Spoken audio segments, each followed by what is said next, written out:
Good afternoon, family. Thanks for checking out today's video. If you are new here, my name is Jonathan, and I created this channel as a way to record my progress as I work towards my goal of losing 300 pounds.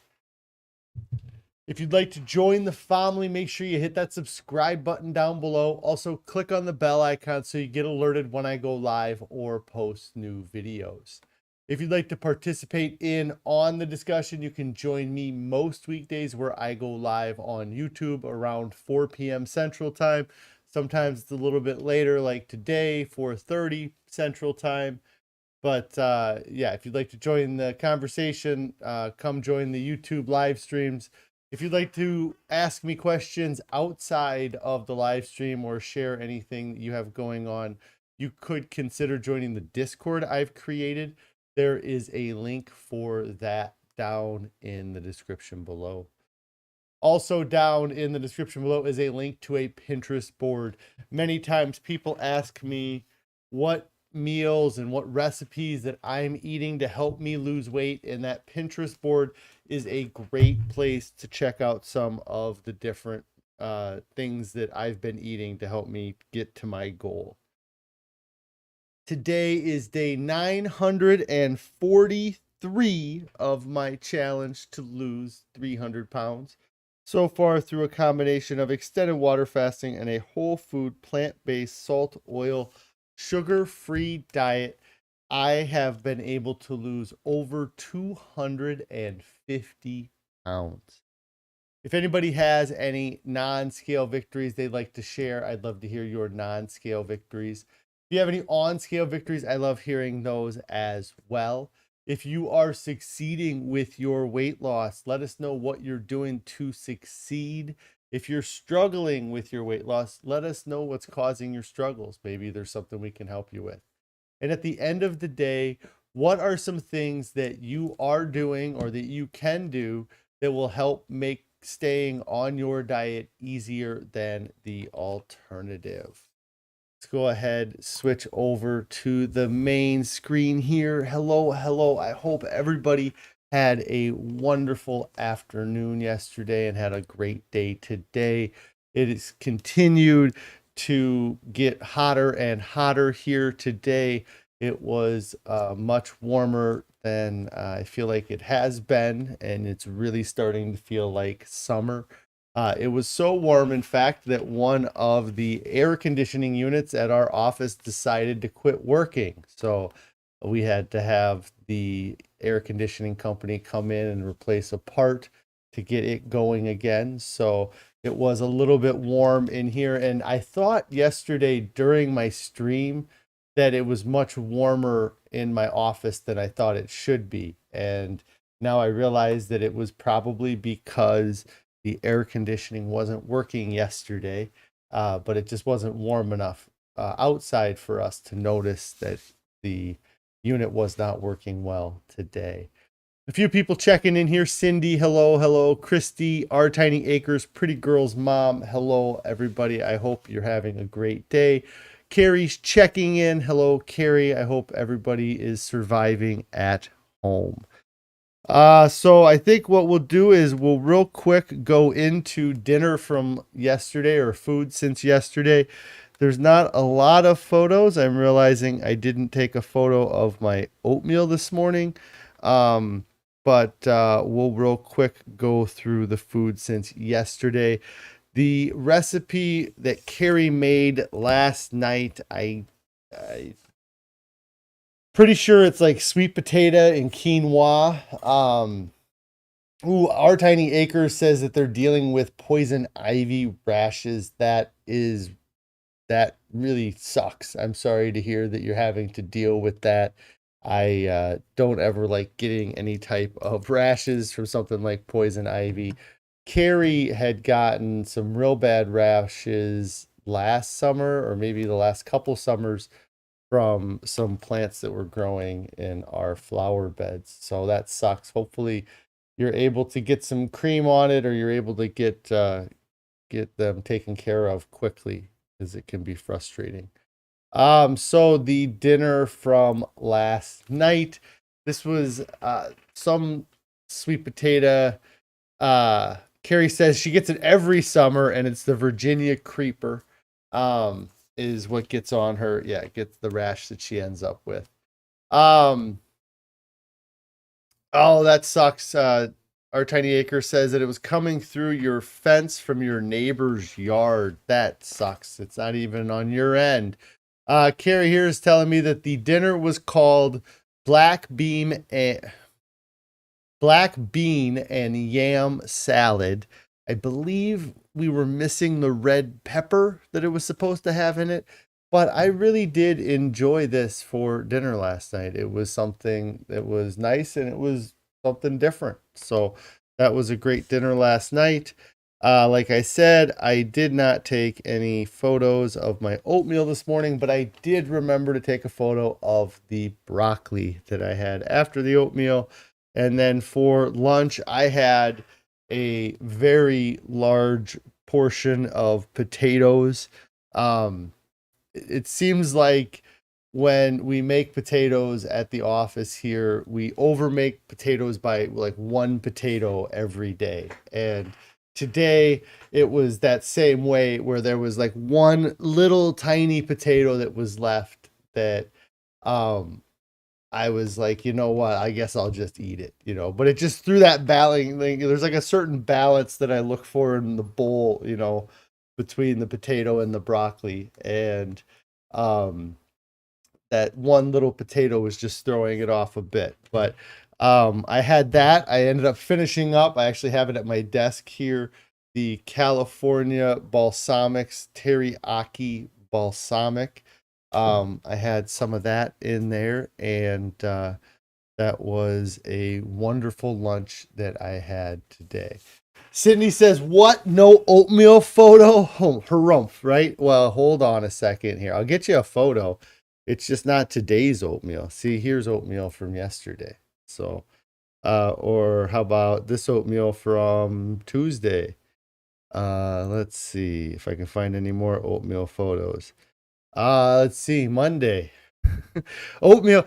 So oatmeal and broccoli and potatoes are probably the two most photographed items on my phone in the past 3 years. So if you ever need a stock photo for some vegetable oatmeal or some potatoes and broccoli, let me know. I probably have the photo for the occasions. There's another photo of oatmeal. This is so yes. Carrie says he can dig one up for you, Cindy. Yes, I just found a bunch of them there. Yes. So that was dinner. Yeah, food since yesterday. I did have at least one apple and a couple oranges that I forgot or I did not take a photo of. But yeah, that was food since yesterday. Tennessee Yoga Girl says it's June 1st. It is June 1st. She tried. Let's see. Tennessee Yoga Girl says they tried to eliminate processed foods during May. It is really challenging. You are able to give up your pretzel snacks, but toast is still what you are craving at night. You will try harder. Yeah, it's tough because I still get the urges to eat at night. I just change what I eat, and I don't have the Ezekiel bread in my house. I'm not sure what toast you're having, but for me, it was that toasted Ezekiel bread with nut butter on it, or when I was having avocado, having it with avocado. And the biggest issue was that I had it in my house. We don't have it in our house now. I don't have the temptation. It's amazing how easy that is to get rid of the temptation by not having it in the house. But I do still crave something, or I still get hungry in the evenings. I just change what I eat. I do eat probably more fruit in the evening than some people would recommend, but I do like to snack on some fruit. Or I just make sure I eat I eat a lot of dinner as well, so that I can kind of always be like, well, I can't be that hungry. I had, I had this much food for dinner. and I only have another hour that I'm going to be awake, or a half hour I'm going to be awake. So I don't need the energy that, but yes, it is difficult to get past some of those cravings. Tennessee Go Girl says, yes, you'll start eating more for dinner. I eat quite a bit at dinner. I'm still surprised at the portions I'm able to eat, and that I still see the weight go down on the scale. But yeah, it's I'm sure there's lots of different things that you can work to do. Maybe just putting a window on your eating, and I'm not sure. It really depends on when you're going after that toast as well. Is it really late at night? Is it right after you're done eating? Um, and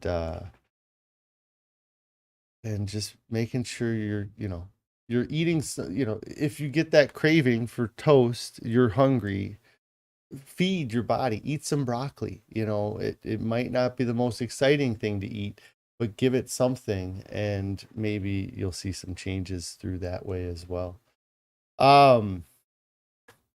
So uh not gonna be on super late today, I don't think. I have plans to go to a movie with a couple of my kids tonight, so that'll be a fun thing to do. Definitely something that I would have probably put off or tried not to do, especially not to go to a movie on its opening day when I was at my heaviest weight.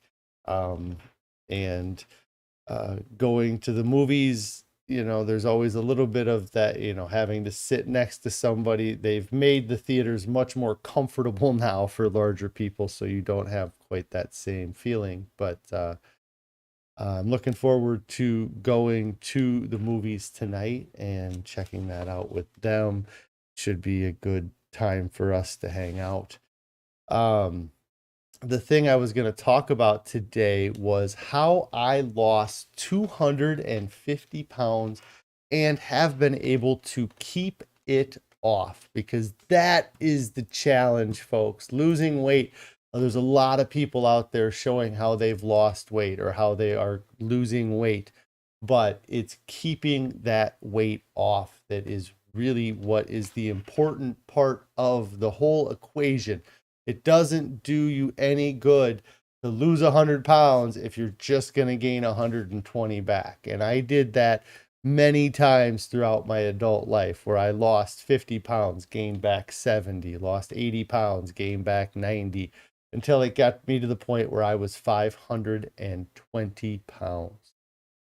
So when I first started this challenge, and that would be something I would highly recommend, is if you are trying to figure out what I did to lose weight, go back and look at my old videos. I started this challenge on November 1st of 2020. My first videos were within the first few days of me starting, while I was at my heaviest weight. And I have done a lot of live streams and lots of videos talking about my diet and my weight loss throughout the time that I've been losing the weight. So I would highly recommend that you go back and watch some of my old videos and maybe see if the things that I was saying then resonate with how you're feeling, because I was dealing with a lot when I first started this challenge, and I was learning lots of new things, and it took me a long time to get to the point where I'm very comfortable with my diet, and I'm very happy with my diet, and my diet has kept the weight off, and I'm happy to be able to sustain my weight loss while continuing to eat the way that I eat. And so I would recommend, if you're looking to lose weight and you're trying to get it, trying to see how I did it, go back through some of my old videos and check out and see some of the things that I dealt with. But when I first started this challenge, I was 519.8 pounds. I knew I needed to lose a lot of weight. And I knew that the fastest way that I was going to get some weight off was going to be by doing a water fast. I had done a few water fasts in the past for multiple days, and I had actually done a water fast a couple years prior to starting this challenge for 30 days. And I saw an incredible amount of weight come off. But right after I finished that water fast, I started eating the same way I was eating prior to doing the water fast.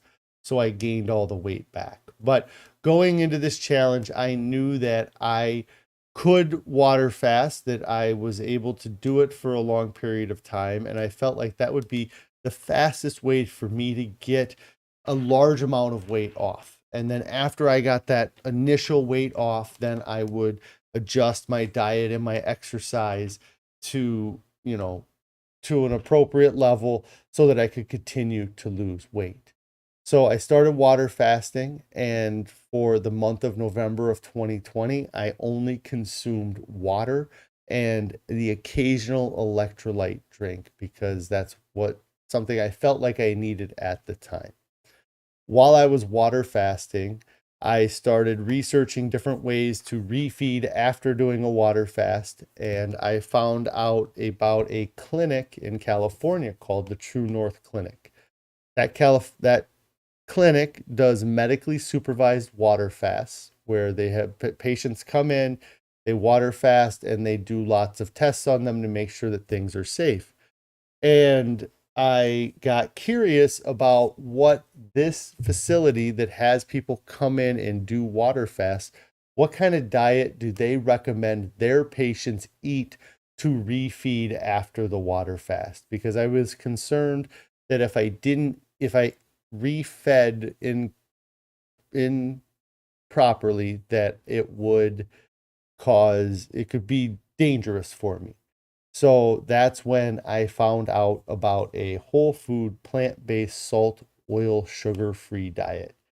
And I just thought it was crazy that this place that was doing water fasting, that's what they were supposedly the experts in, were then recommending people eat this vegan, whole food, plant-based diet. And I had not seen that recommended anywhere else in any of the other fasting stuff that I had been involved with. And I felt like I had been looking into a lot of fasting things because I thought that I was going to lose my weight through fasting. When I first started the challenge, I was going to do a 30-day water fast, and then I was going to do multiple fasts after that point. But I realized that or I decided after finding out about the True North Clinic and them recommending a whole food, plant-based, salt, oil, sugar-free diet, that maybe I should give that a shot. I had tried so many other diets in the past. I had done the Atkins diet, I had done keto, I had gone and taking different pills throughout the years, ordering things from late night infomercials to try to do whatever I could to get the weight off. And I thought to myself, I even did this crazy thing like water fast for a whole month. What could it hurt for me to just try eating plants for a little while? And so actually, while I was water fasting, I felt so good that I pushed my water fast. Hey, Ricky, I hope you're having a great day. Thanks for checking in here.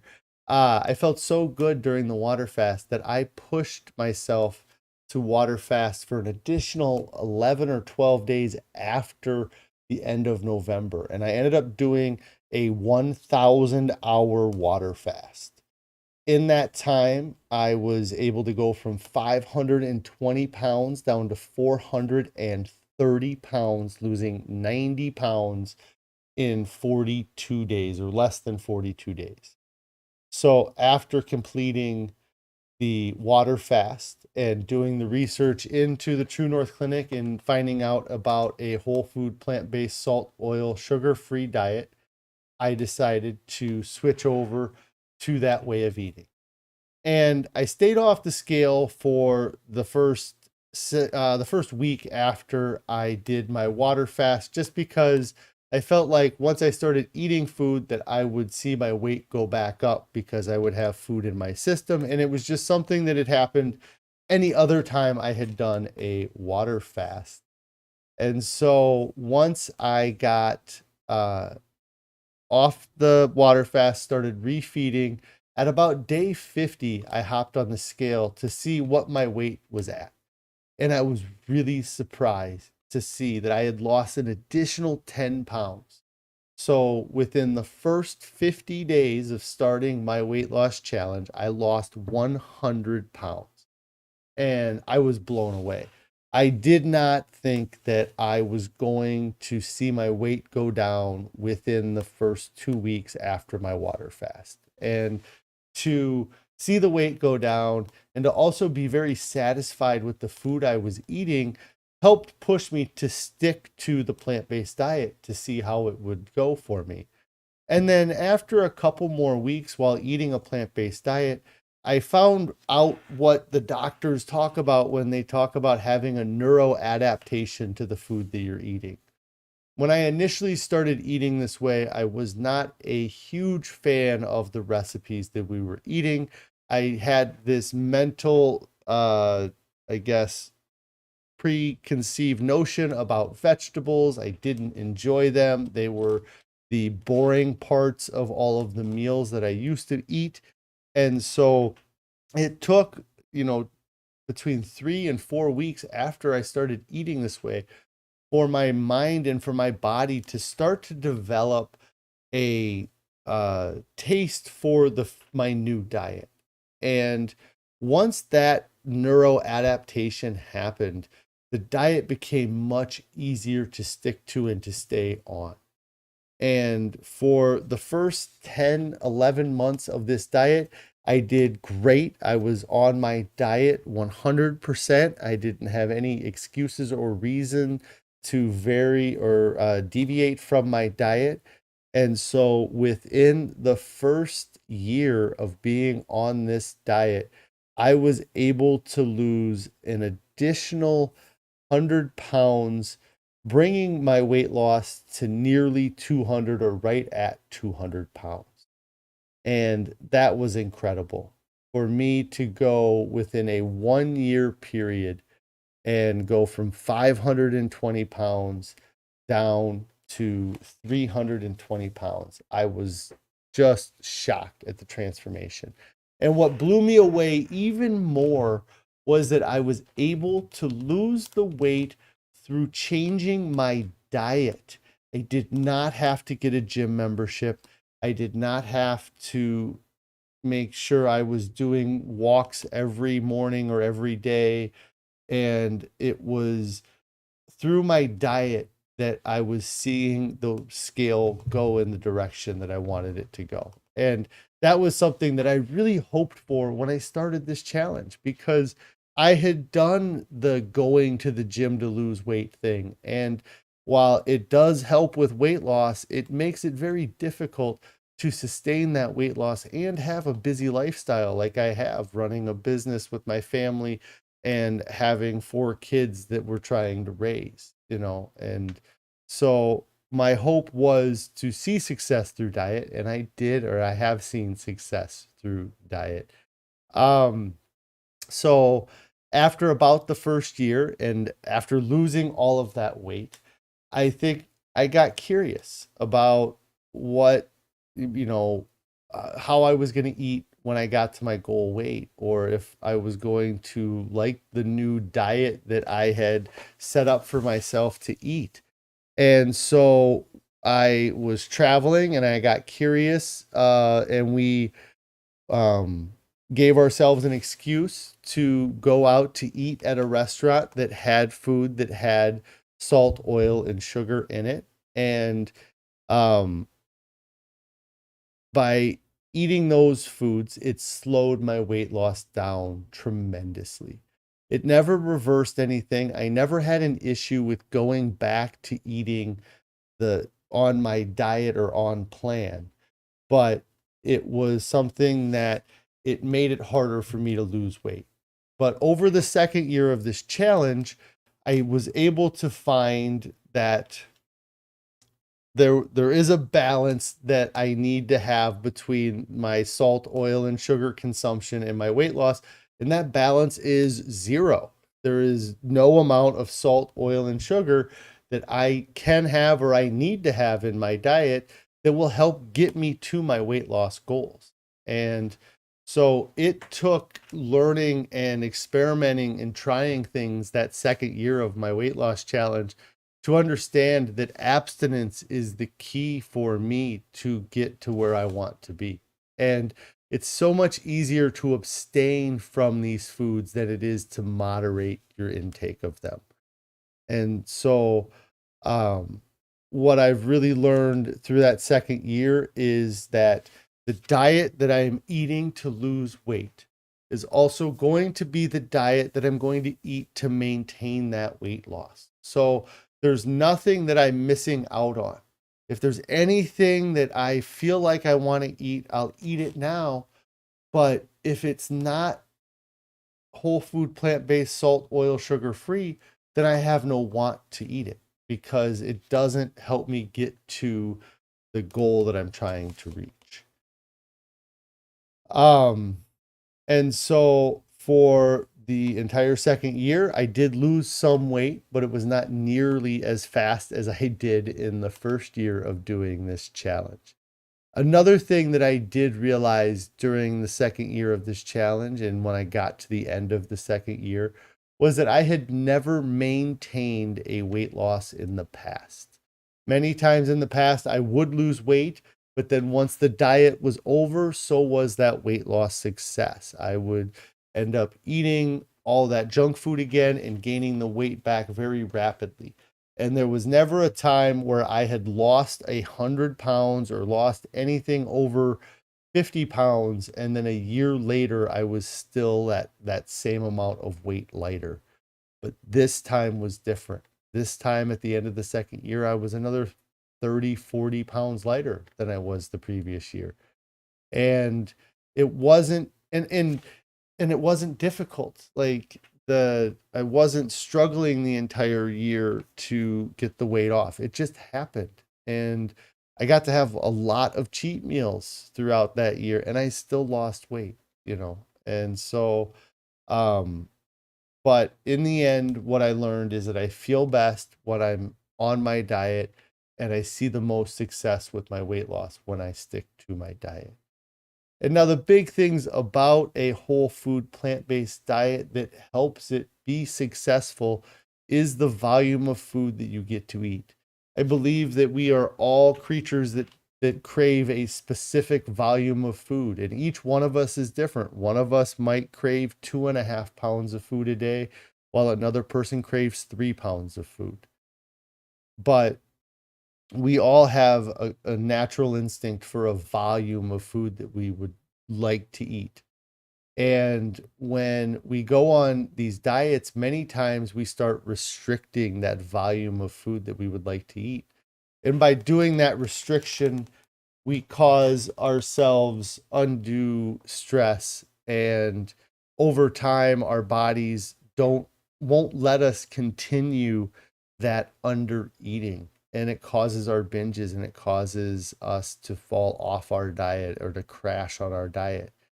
And what I believe eating a whole food plant-based diet does and focusing on calorie density, it allows you to eat that natural craving that you have for volume. If you naturally crave 3 pounds of food, you get to eat 3 pounds of food. So you don't have stress from under eating as part of your life or part of your diet. And by choosing to eat foods that are much lower in calorie density, that allows you to keep those calories in check.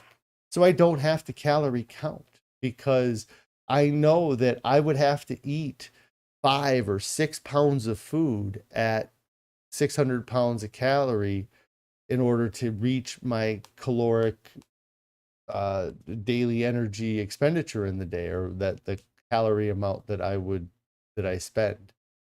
And many times the foods that I eat have a much lower caloric density than even 600 calories. So I can have even more pounds of food and still see the success on the diet.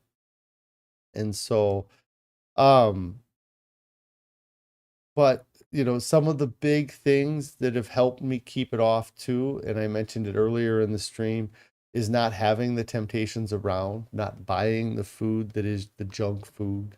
It's when I have had meals that have been off plan, is that the very next meal is a large meal that is on plan. And I don't starve myself after eating something that I shouldn't have eaten. If I were to have junk food that I shouldn't eat, our natural tendency based on everything we've always been told in the past is to stop eating, is to, you gotta, that extra 2,000 calories, you have to make up for that by not eating the next meal or for the next two meals so that it will make up for the junk food that you ate. And I think that that's wrong. I think that when we stop eating after we ate some junk food, that just leaves that food in our body to digest for longer and to get more of the harmful things from. Whereas if you eat something that's off plan, if you immediately follow it by eating a large bowl of potatoes or having a large salad or a big bowl of brown rice, then it's going to give your body a reason to push that food through because there's still food coming in. And so your body won't hang on to the food and get as many calories from it that you don't want your body getting those calories from it. And so I think that's important, is to not stop eating when you eat off plan, is to lean into the eating, but eat things that are on plan. And take back control of your diet. Realize that eating processed foods causes a lot of excess weight gain, and that many diets, their success that you see, the initial stages of the diet are because people were eating less processed foods. Just by reducing processed foods or eliminating processed foods, you're going to see your weight go down on the scale. I'm sure there's a lot of other things that I've done. And like I said, that's why going through my videos that I've had over the past 2.5 years are the best way to see what I was thinking at the time. And so, but there's lots of things that I've done to help keep the weight off.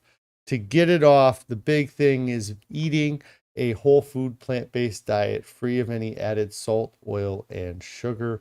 Eliminate the animal products from your diet. Be willing to get rid of anything that's processed. If it's got a nutritional label on it, then you don't necessarily need to buy it. And so I hope that some of those tips helped you guys. And if anybody was curious about how I've lost the weight, I hope that answered a few of the questions. If you do have any questions about my weight loss or what I'm doing to lose weight, feel free to ask them, whether you're watching it live now or you're watching this on the replay. There were a couple comments here. Cindy says, yesterday's Mary's Mini was mentioned, which is choose one starch and eat that along with non-starchy vegetables and fruit for 10 days. Do you think that the what was lost would return when the 10 days is over? Yeah, it's tough to know how that's going to affect you in the long run until you do it. But if you're not eating a smaller volume of food because of it, then I don't know that you're going to see the weight come back. It really depends on what you do after too. Like with the water fast, I assumed that I was going to gain weight after I water fasted, but then because of the diet that I was eating afterwards, I continued to lose weight. And so I would say that, especially for somebody who's just getting started, if you were to do the Mary's Mini and then switch to eating a plant-based diet, you would probably still see weight loss. If you're somebody going into doing the Mary's Mini and you're already eating a really healthy diet and you've already lost that initial weight that you were going to lose, then when you got done with the Mary's Mini, if your volume increased or the calorie intake increased, I could see you end up gaining a little bit back. Ricky says here, you never tried a water fast. You'd like to try it. Yeah, it's not for everybody. I do believe that anybody can water fast. It's something that it's an adaptation that we have as humans. Just like, we have two eyes and two ears and a digestive system that can digest plants and animal products. I think that water fasting is part of our evolution. It's part of our history. And so if you were forced to water fast, you could water fast. If you were thrown on an island and there was nothing but water to drink, you could live for longer than you expected to live. And I think many people would be surprised at how long they could live without food. But it's not necessary if you're trying to lose weight. For me, when I look back at the water fast, the biggest, fondest memory I have about the water fast is that it allowed me to reset my diet. It gave me that point where everything changed. Before I water fasted, my diet was like this.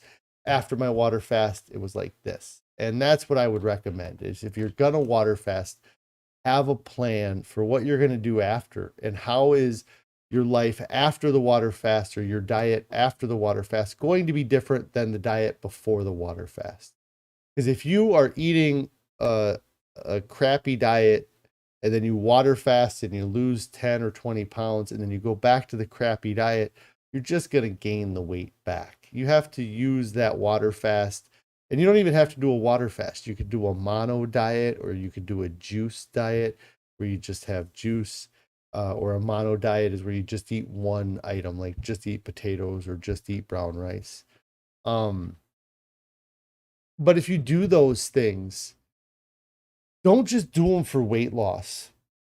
Do them as a reset. Do them as, give them a purpose. And that's what I did with my water fast. It ended up having a purpose. It was that change, that moment of what I needed to do to make the changes for my life. Let's see here. Christy here says Dr. Lisle and Dr. Hawk had interesting discussions on diet on the Beat Your Genes podcast released today. I will have to check that out. I'm a big fan of Dr. Lisle and what he talks about with psychology and things with diet. So I'll have to check out the Beat Your Genes podcast that was released and see what he has said. Pretty Girl's mom says that they're gonna have to check that out. Yeah, I will have to check it out. And then Barb here says that she heard it too. It was a new take on the pure whole food plant-based approach. Okay, now I'm very interested in hearing it. Let's see. Ricky here says life after the water fast was the start of your plant-based diet. Yes, it was. So when I started the water fast, I did not know what I was going to do as a diet afterwards. I thought maybe I would do some sort of paleo diet or maybe do keto or carnivore, but I really didn't want to do those diets. I hadn't seen anybody succeed with them. I had done lots of low carb stuff over 20 years. So I wasn't really fond of going back to the low carb thing. So when I started my water fast, I started doing research, and that's when I started looking into different ways of eating or how I was going to eat. And so I was, I think, 17 days into the water fast. It might have been 20 days into the water fast when I saw a video about the True North Clinic and what they were doing there, and started to do some research. I picked up the book, it's a book called The Pleasure Trap by Alan Goldhamer and Doug Lisle. And I really enjoyed the book and it really resonated with me. And so I decided to, after I got done fasting, that I was going to start eating a plant-based diet. So the life after the water fast was the plant-based diet. But going into the water fast, that was not the plan. That was not the initial idea going in. Um, so yeah, that's how I got into doing the plant-based diet. And actually a funny story, I guess it's not a funny story in hindsight, but um, when I was first doing my water fast and thinking about things I was going to do, I decided that I was going to eat really good cuts of meat. I was gonna eat, the finest of meat. And so while I was water fasting, I got a deal on some meat from a place that you could order it and they would ship it to you. And so I ordered 10 to 20 pounds of different cuts of ground beef and cuts of steak and different things that I purchased after I started my water fast. I ordered them, and I think by the time that I received that order, I had decided that I was going to try eating a plant-based diet. So then I ended up getting this, it was at least 10 pounds of beef delivered to my house. It was probably more. Um, it was probably like 20 pounds of beef that I had delivered to my house. And so um, it just sat in our freezer. And so for the first uh, 5 months of us eating this way, every now and then we would pull some of it out and we would feed it to our kids, but it wasn't like it was like a really nice meat that they wouldn't have really appreciated or really wanted, because they were more chicken nugget kind of kids and not, Wagyu steak kids. So the meat sat in our fridge for a really long time. We fed a little bit of the ground beef, or the ground beef we had, to our kids, and then we ended up feeding the last of it to our dogs. And because we, at about 6 months into this, we switched our kids over to eating a vegan diet, so we didn't have it to give to them anymore. And it was just sitting in our freezer, and finally we kind of were like, well, we'll just thaw some of it out and feed it to the dogs. And now we wouldn't even feed that to our dogs because our dogs eat a vegan diet like us. So we would have just, had to have given it away in the end. Ricky says that's willpower. It was not that tough.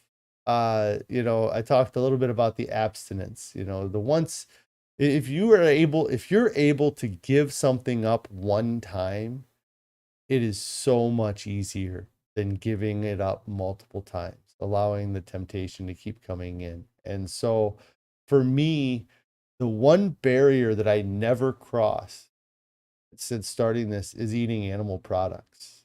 And so there may have been a short period of time where I craved dairy, like cheese or like a mac and cheese, but or maybe a pizza, but it was not difficult for me to abstain from animal products and meat once I decided that I wasn't going to have it anymore. And so um that was that would be something that I would recommend.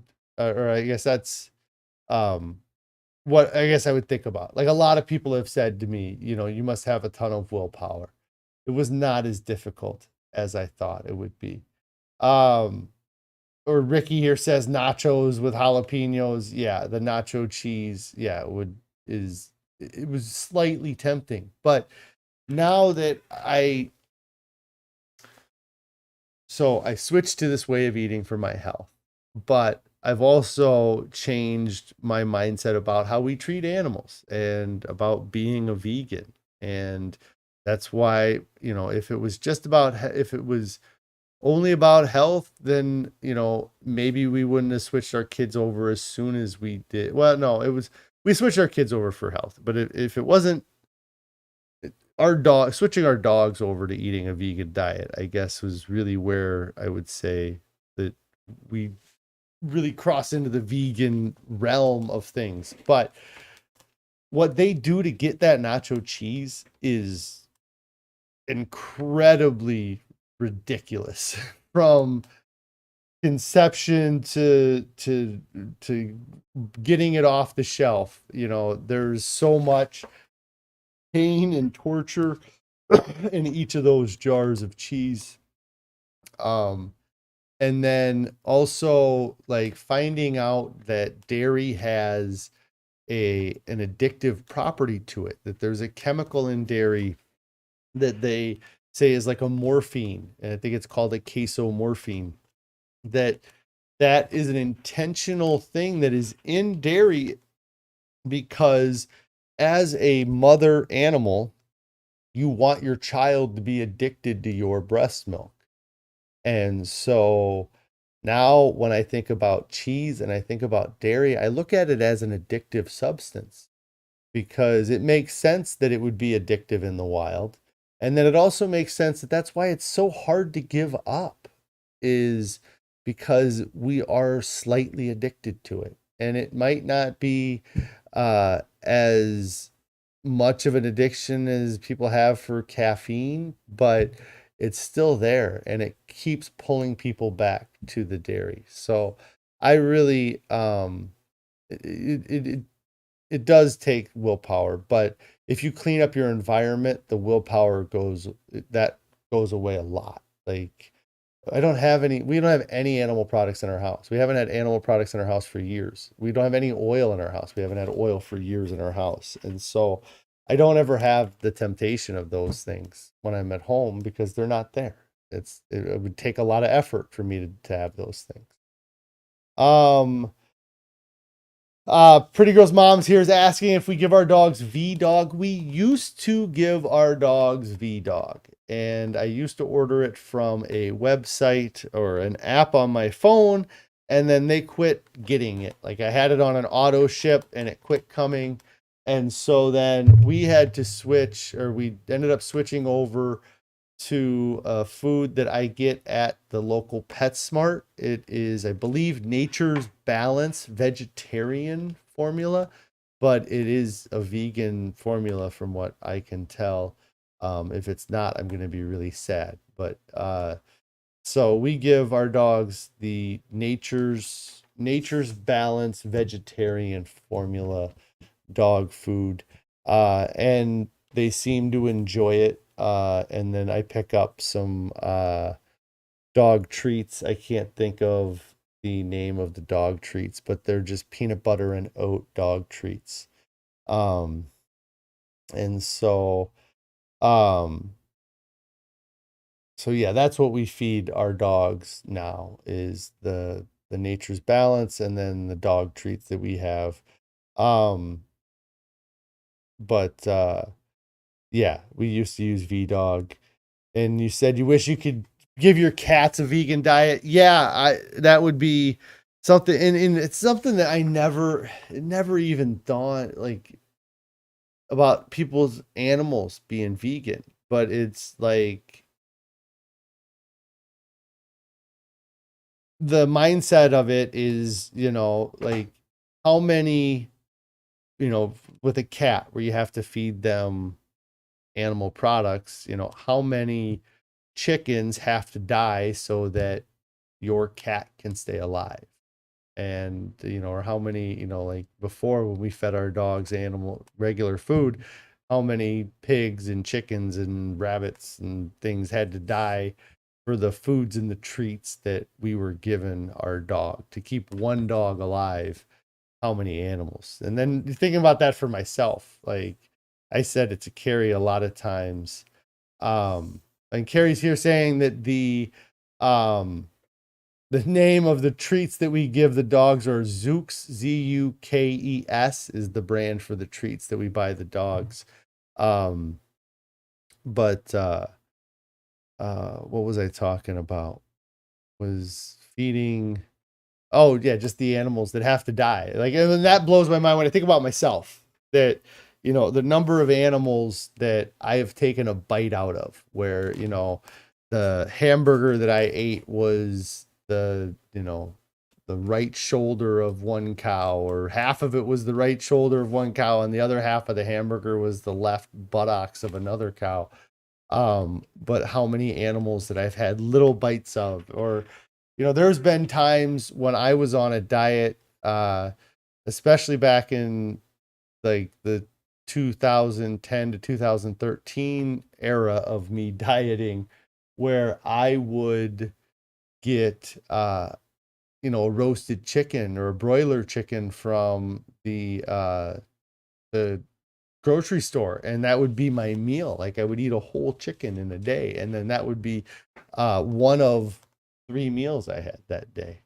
And it just never crossed my mind, like the animal welfare aspect of it, or the animals that had to die.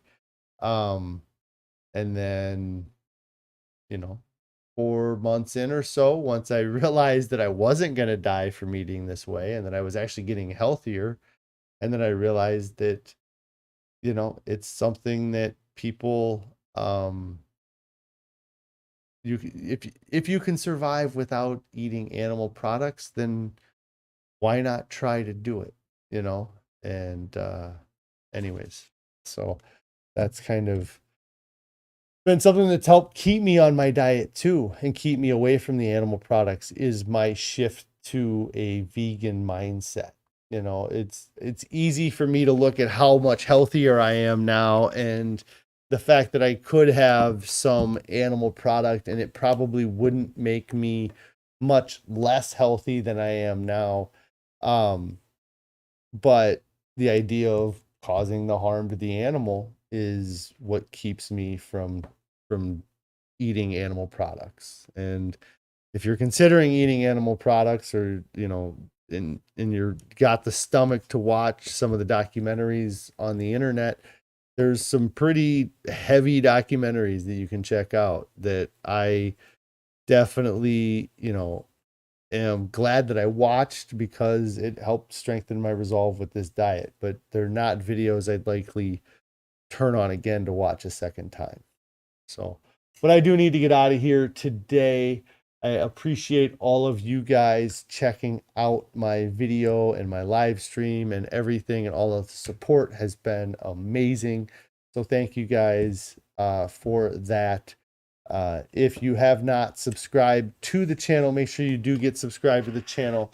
Click on the bell icon so you get alerted when I go live or post new videos.